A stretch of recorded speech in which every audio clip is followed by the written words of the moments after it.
Hello friends, मैं CA Diwakar Gupta easy tax Lok में आपका स्वागत करता हूं। और आज का जो वीडियो है ये हमारा जो कल बजट आया है 1 फरवरी 2023 को, उसमें से इनडायरेक्ट टैक्स में श्रीमती जो हमारी अभी की फाइनेंस मिनिस्टर हैं श्रीमती निर्मला सीतारमन जी, उन्होंने इसके जो स्लैब्स हैं उनमें आने वाले समय में कुछ प्रपोज चेंजेस जो हैं वो करने की बात कही है। उन चेंजेस से लोगों को क्या बेनिफिट होगा वो आज इस वीडियो के माध्यम से हम यहाँ पर देखेंगे। तो इस वीडियो में बेसिकली क्या है कि अभी तक लोगों के मन में बहुत ही ज्यादा कंफ्यूजन है कि एक तो ओल्ड रिजीम था टैक्स का, यानी कि एक ओल्ड स्लैब स्ट्रक्चर था। एक उसके बाद उन्होंने पिछले साल नया स्लैब इंट्रोड्यूस किया था जिसको हम न्यू टैक्स रिजीम बोल रहे थे। तो अब लोगों के मन में एक तो दुविधा ये है कि मेरा ओल्ड रिजीम और न्यू रिजीम दोनों में चेंज है या केवल न्यू में चेंज है। तो मैं आपको यहाँ बता दूं कि उन्होंने ये बताया है कि 7 लाख तक की डिडक्शंस जो हैं एक सैलरीड पर्सन के लिए, पहले ओल्ड रिजीम में भी अगर आपकी इनकम 7 लाख रुपए तक होती थी सैलरी के केस में, तो कहीं ना कहीं अगर आप 1.5 लाख रुपए 80C में डिडक्शन ले लें और 50,000 रुपए की एक स्टैंडर्ड डिडक्शन हुआ करती थी, तो आप 5 लाख रुपए पे पहुंच जाते थे। 5 लाख रुपए की इनकम होते ही आपको एक 87A की रिलीफ मिल जाती थी, जिससे आपका टैक्स जीरो हो जाता था। तो उसी के ऊपर बेस लेकर के इन्होंने इस बार जो हमारा नेक्स्ट ईयर में आपके काम आने वाला है, जो फाइनेंशियल ईयर 23-24 में आपके काम आने वाला है, इन्होंने न्यू टैक्स स्ट्रक्चर में भी कुछ ऐसे ही बदलाव किए हैं। साथ साथ इन्होंने जो न्यू टैक्स स्ट्रक्चर है उसमें कुछ लिमिट्स भी अप करी हैं, तो जिससे कि एक up to a better extent, एक अच्छे लेवल तक एक सैलरीड एम्प्लॉय एक नॉन सैलरीड एम्प्लॉय दोनों को कुछ ना कुछ बेनिफिट्स हो रहे हैं। तो उन बेनिफिट्स को डिस्कस करने के लिए मैं आपके सामने यहाँ पर आया हूँ। आइए हम लोग देखते हैं कि क्या बेनिफिट्स हमें सरकार देना चाह रही है और उनका किस तरीके का ये बजट हमारे लिए बेनिफिशियल रहेगा। तो आइए देखते हैं। देखिए, तो ये बेसिकली क्या है, एनालिसिस पार्ट है हमारा old versus new tax regime. Last year भी मैंने एक वीडियो बनाया था old versus new tax regime का। और अब जो न्यू टैक्स रिजीम की मैं बात करूंगा उसको मैं प्रपोज्ड रिजीम बोलूंगा, जिसको मैं जो पिछले साल वाला न्यू रिजीम है उससे कंपेयर भी करूंगा। यानी कि पिछले साल भी जब बजट आया था तो उस समय जो न्यू रिजीम आया था, उस न्यू रिजीम में जो हमारा टैक्स का स्लैब हुआ था उसमें, और इस साल का जो न्यू रिजाइम है हमारा, उसका जो टैक्स का स्लैब है उसमें किस तरीके से आप बेनिफिट में हैं या नहीं है, ये हम इस वीडियो के माध्यम से देखते हैं। आइए सबसे पहले हम बात कर लेते हैं यहाँ पर अपने स्लैब की। तो यहाँ पर ओल्ड टैक्स रिजीम की अगर हम बात करें तो जो इनकम हमारी अप टू 2.5 लाख रुपए तक होती है, यहाँ पर मैंने 3 लाख भी ऐड किया हुआ है। तो ये जब हमारे सीनियर सिटीजन्स का केस हम देखते हैं तो वहां पर 2.5 लाख को हम 3 लाख मानते हैं। तो अभी हम सिर्फ किसकी बात कर रहे हैं, टैक्स रिजिम में जो हमारे टैक्स के स्लैब हैं। तो यहाँ पर हम स्लैब की बात कर रहे हैं। ये इसके बाद जैसे ही मैं 2.5 लाख से ऊपर जाता हूं, यानी कि ये क्या है, greater than more than 2.5 lakhs या फिर मोर देन 3 लैक्स। ये 3 लैक्स मैंने आपको बताया ये है सीनियर सिटीजन के लिए, और ये है एक नॉर्मल इंडिविजुअल के केस में। यहां से अगर 5 लाख रुपए तक आपकी इनकम है तो यहाँ का जो टैक्स रेट है वो कितना है, 5%। ऑल्दो ये 5% जो है हमसे नहीं लिया जाता अगर हमारी इनकम अप टू 5 लाख होती है। उसके बाद जैसे ही हमारी इनकम 5 लाख रुपए से 1 रुपए भी ऊपर जाती है, वहां पर जो है हमारी जो 2.5 लाख से या 3 लाख से अबव की जो इनकम है वो 5% के रेट से टैक्सेबल हो जाती है। उसके बाद 5 लाख से 10 लाख पे जो हमारा टैक्स का स्लैब है, वहां पे हमारी इनकम ओल्ड रिजाइम में 20% के रेट से टैक्सेबल है। उसके बाद अगर हमारी इनकम 10 लाख रुपए से अबव होती है तो वहां पर इनकम में जो टैक्स का रेट है वो है 30%। तो ये तो बात हो गई मेरी ओल्ड रिजीम की। उसके बाद हम अगर न्यू टैक्स रिजीम की बात करें तो न्यू टैक्स रिजीम में मेरे दो पार्ट आ रहे हैं, जिसमें एक टैक्स रिजीम तो मेरे लिए फाइनेंशियल ईयर 22-23 में काम आएगा। फाइनेंशियल ईयर 22-23 का मतलब है असेसमेंट ईयर 23-24। और एक जो हमारा जो अभी प्रपोज जो इंट्रोड्यूस्ड किया था हमारी फाइनेंस मिनिस्टर ने, वो हमारा 2023-24 फाइनेंशियल ईयर का है, जिसको अगर हम असेसमेंट ईयर में बताएं तो ये असेसमेंट ईयर 24-25 बनता है। तो यहाँ पर देखिए क्या है कि जो हमारा प्रीवियस न्यू टैक्स रिजीम है और जो हमारा प्रपोज्ड टैक्स रिजीम है, इसमें प्रीवियस वाले टैक्स रिजीम में इन्होंने हमें अप टू 2.5 लाख तक जो है नील बताया हुआ है, 2.5 लाख तक आपको कोई टैक्स नहीं देना है।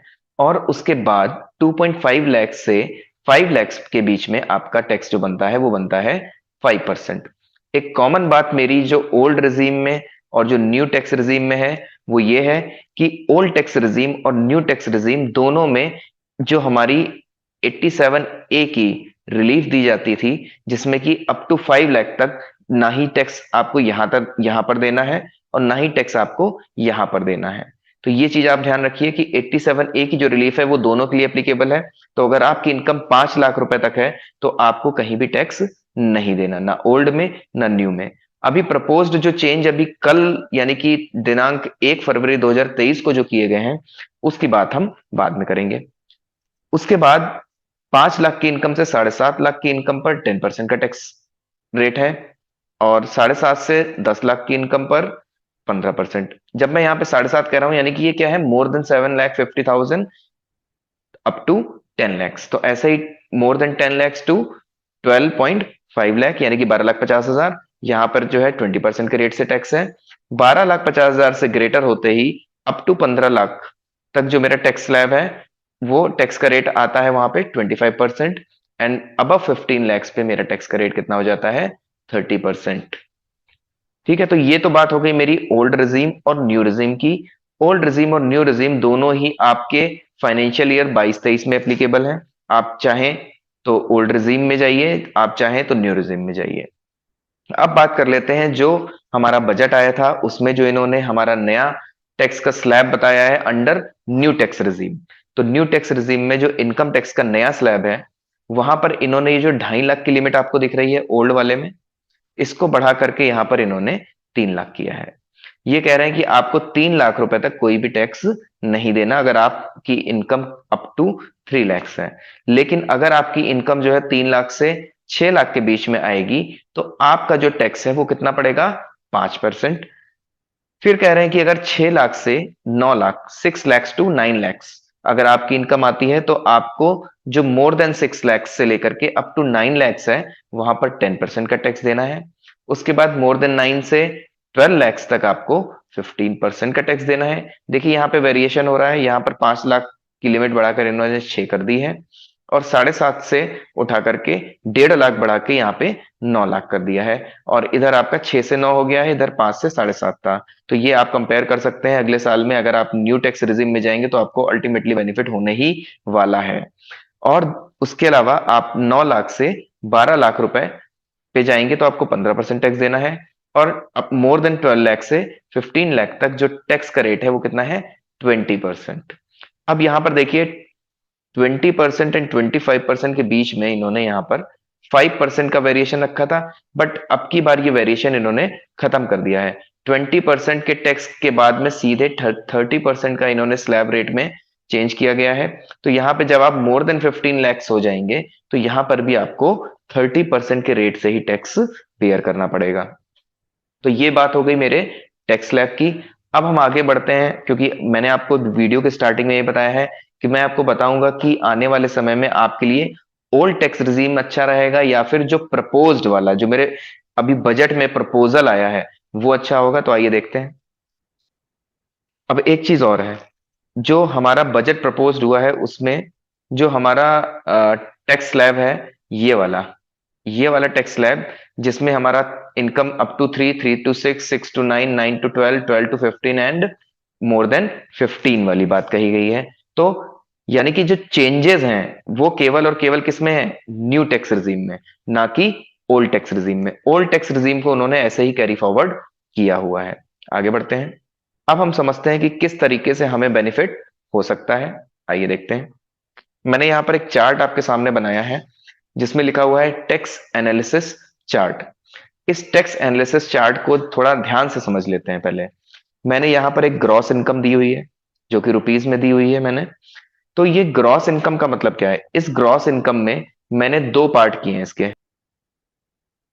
जो पहला पार्ट है मेरा वो है सैलरीड इंडिविजुअल जिनकी एज कितनी है, अप टू 60 ईयर। अभी यहाँ पे मैंने 60 ईयर से ऊपर के लोगों की बात नहीं की है, क्योंकि ये वीडियो जो है कॉमन वीडियो है कि हो जाए।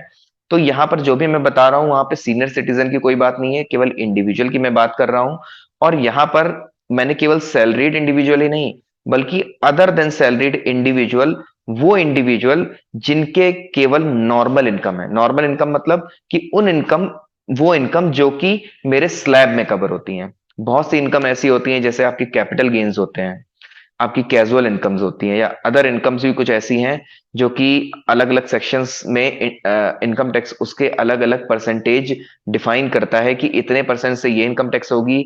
जैसे अगर आप लॉन्ग टर्म कैपिटल गेन की बात करें, तो वो 20% से अलग से ही टैक्स होती है, उसका स्लैब से कोई लेना देना नहीं होता। तो यहाँ पर जो भी इनकम है, मैं एक डिस्क्लेमर दे रहा हूं आपको कि यहाँ पर जो भी इनकम है वो सब स्लैब वाली इनकम की मैं बात कर रहा हूं। तो अदर देन का मतलब यह है कि इसमें हो सकता है कुछ बिजनेस इनकम भी आ जाएगी, कुछ मेरी अदर सोर्स की इनकम भी ऐसी होती हैं जो मेरे स्लैब में टैक्स होती हैं, वो भी आ जाएंगी। ठीक है, तो हम लोग चलते हैं।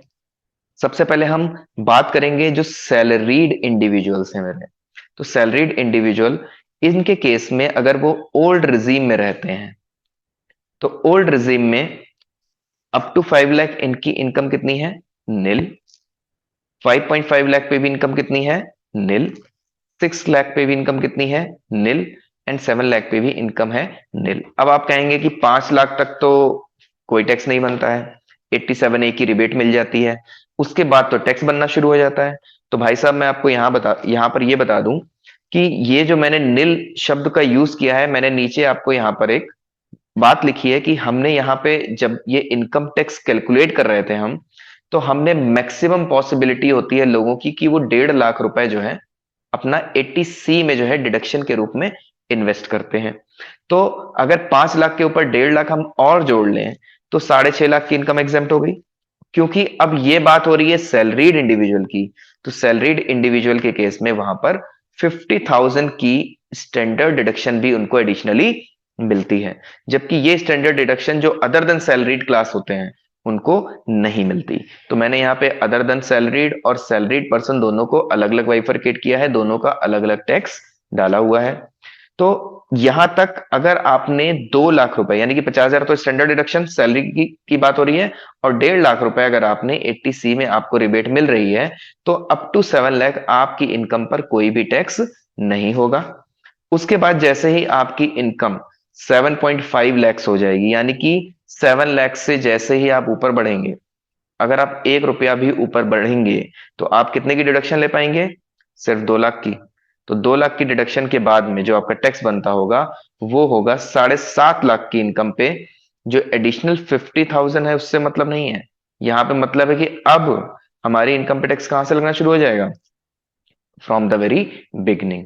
तो वहां से केवल 2.5 लाख की मुझे डिडक्शन मिलेगी, और मेरा टैक्स जो बनेगा वो बन जाएगा 23,400 रुपए विद एजुकेशन सेस। यहाँ पर मैंने स्लैब रेट के साथ में जो 4% का एजुकेशन सेस लगता है वो भी इंक्लूड किया हुआ है। और अप टू 10 लाख जब आपकी इनकम होगी, तो आपकी इनकम बनेगी जाके 75 फोर सॉरी आपकी इनकम पे जो टैक्स बनेगा वो बनेगा जाके 75,400। इसी तरीके से 15 लाख पे आपका टैक्स बनेगा 2,10,000 एंड 660 रुपीज। और 30 लाख रुपए की इनकम पे आपका टैक्स बनेगा 6,78,600 रुपए, अगर आप ओल्ड रिजीम में जाएंगे। अगर आपकी इनकम कुछ और है, आपको कोई और क्वेरीज हैं, तो आप जो नीचे हमारे कमेंट बॉक्स आ रहा है यूट्यूब में, आप इसमें हमसे लिख करके क्वेरीज पूछ सकते हैं, या फिर हमारा जो फोन नंबर आपको मिल रहा है यहाँ पर, टोल फ्री नंबर है वो, आप उस पर भी हमें कॉल कर सकते हैं और हमसे किसी भी तरीके की असिस्टेंस ले सकते हैं।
यहाँ पर यहाँ पर मैं आपको एक बात और बता दूं कि ओल्ड टैक्स रिजीम में आपको दिख रहा है कि टैक्स निल है, न्यू टैक्स रिजीम में दिख रहा है कि टैक्स आ रहा है। तो ये बेसिकली कोई कहना चाहिए कि ये कोई पॉइंट लाइन नहीं है कि आपको न्यू रिजीम में घाटा ही होगा। बेसिकली क्या है कि जो लोग, वो जो मैंने 2 लाख रुपए कंसीडर किया है कि उन्होंने कहीं पे इन्वेस्टमेंट किया होगा, तो जिन लोगों ने अगर इन्वेस्टमेंट नहीं किया होगा और उस केस में फिर वो ओल्ड रिजीम में जाएंगे, तो ओल्ड रिजीम में जब वो वहां पे टैक्स की कैलकुलेशन करेंगे तो ऐसा हो सकता है मे बी कि उनका टैक्स ओल्ड रिजीम में ज्यादा बने, जो कि न्यू रिजीम में हो सकता है कम बने, क्योंकि वहां पर 2.5 लाख से 5 लाख पे 5% का टैक्स है, और 2.5 लाख से 5% से 7.5 लाख पे जो है वहां पर 10% का टैक्स है। तो इस तरीके से वहां पे टैक्स जो है छोटे छोटे टुकड़ों में उन्होंने डिवाइड किया है, जो कि 5% 10%, 15%, 20%, 25% ऐसे आगे बढ़ रहा है, 5%। तो जिन लोगों ने कहीं भी अपनी इन्वेस्टमेंट नहीं कर रखी है, एटीसी नहीं उनको मिल रहा है, तो उस केस में हो सकता है जहां पर आपको निल दिख रहा है वहां पर आपका ओल्ड रिजीम में टैक्स बने और न्यू रिजीम में वही टैक्स की वैल्यू आपके लिए थोड़ी कम हो। ये सब्जेक्ट टू कंप्यूटेशन है, तो आप इस बात का ध्यान जरूर रखें। ये मैं आपको यहाँ पे पॉइंट आउट कर रहा हूं। अब हम जो आखिरी बात, अपनी नेक्स्ट बात कर रहे हैं, जो हमारी अभी कल बजट स्पीच में जो हमारी फाइनेंस मिनिस्टर ने जो हमारे टैक्स स्लैब में बदलाव किए हुए हैं, उस बदलाव के बाद जो बेनिफिट्स हैं वो यहाँ पर एक्चुअली हमें पता चलेंगे कि हमें कोई बेनिफिट हो रहे हैं या फिर नहीं हो रहे हैं। तो देखिए, अप टू 5 lakhs की इनकम पे तो कहीं पर भी कोई टैक्स नहीं है, चाहे आप ओल्ड रिजीम में हो, चाहे न्यू रिजीम में हो, चाहे प्रपोज रिजीम में हो, चाहे आप सैलरीड हो, चाहे आप नॉन सैलरीड हो, आपका कहीं भी टैक्स नहीं बनता। उसके बाद हम बात करेंगे, अगर आपकी इनकम 5.5 lakhs है, तो आप देखिए यहां पर मैं अप टू 7.5 lakhs तक क्या कह रहा हूं कि आपका टैक्स क्या बनेगा, निल।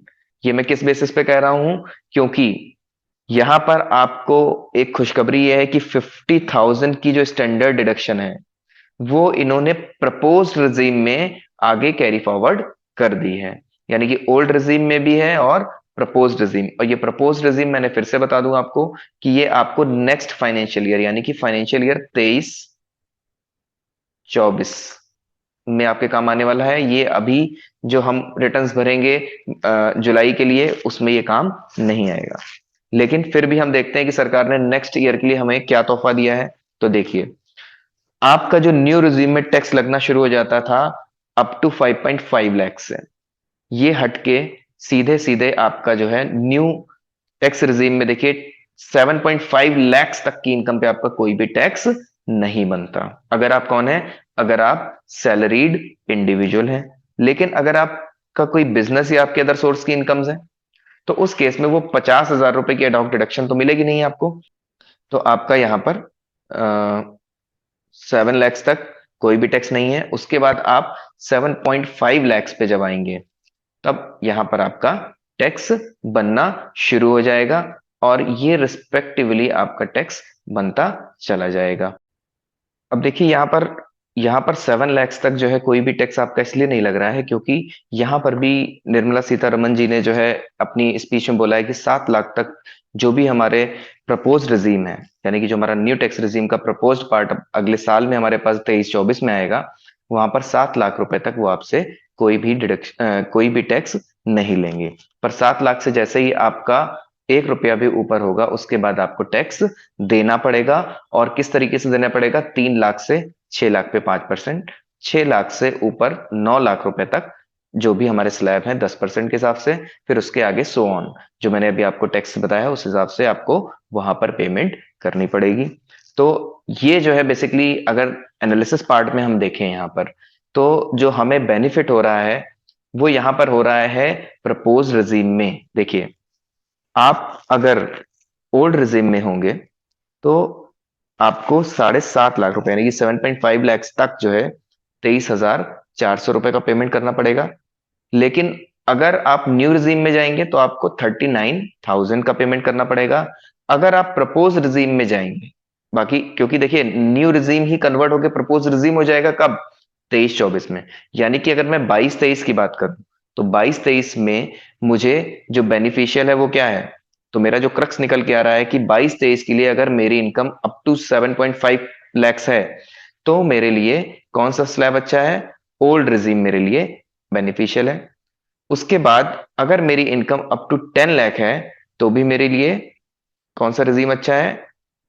मेरे लिए ओल्ड रिजीम ही अच्छा है। लेकिन अगर मेरी इनकम उससे ज्यादा बढ़ती है और मेरी इनकम अगर 15 lakhs में आती है तो फिर मेरे लिए जो है न्यू रिजीम बेटर हो जाएगा, with consideration of that deductions. क्योंकि जिस हिसाब से आपकी डिडक्शन होंगी उस हिसाब से कुछ ऊपर नीचे होगा, तो that will be part of your computation. तो वहां पर आपको अपनी कंप्यूटेशन सेपरेट करानी पड़ेगी, आपको सेपरेट करनी पड़ेगी। तब आपको पता चलेगा कि आपको किस में बेनिफिट हो रहा है। तो आप ओल्ड और न्यू रिजीम दोनों के टैक्स स्लैब के अकॉर्डिंग अपनी कैलकुलेशन कर सकते हैं।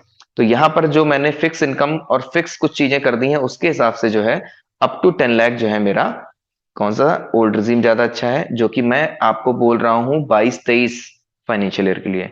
और अगर मैं बात करूं आगे के लिए, तो आगे मैं अगर देखूं तो ये रिजीम तो वहां पर खत्म हो जाएगा, न्यू टैक्स रिजीम कन्वर्ट होकर प्रपोज रिजीम में आ जाएगा, प्रपोज न्यू रिजीम हो जाएगा वो, यानी कि उस समय का वो न्यू रिजीम हो जाएगा। तो यहां पर अगर मैं देखूं तो किसी भी केस में मेरा न्यू रिजीम ही मेरे लिए बेनिफिशियल हो रहा है। ठीक है। तो इसी तरीके से ये सैलरीड के केस में भी मेरे लिए न्यू रिज्यूमे जो है फायदेमंद हो रहा है। और अगर मैं बात करूं कहाँ पे, अगर मैं बात करता हूं अदर देन सैलरीड की, तो यहां पर देखिए, यहां पर भी मेरा न्यू रिज्यूमे ही ज्यादा बेनिफिशियल दिखाई पड़ रहा है, जो कि मैं नेक्स्ट फाइनेंशियल ईयर की बातें कर रहा हूं। ठीक है। तो आई होप कि आपको ये वीडियो पसंद आया होगा, और कमेंट सेक्शन में आप हमें बताएं कि आपको अगर कोई डाउट बचते हैं इस वीडियो को देखने के बाद हमारे टेक्स्ट लैब में, तो आप वो यहाँ पर पूछ सकते हैं और आपसे बात कर सकते हैं। हम आपको उचित सोल्यूशन जरूर प्रोवाइड कराने की कोशिश करेंगे। धन्यवाद। आपका दिन शुभ हो।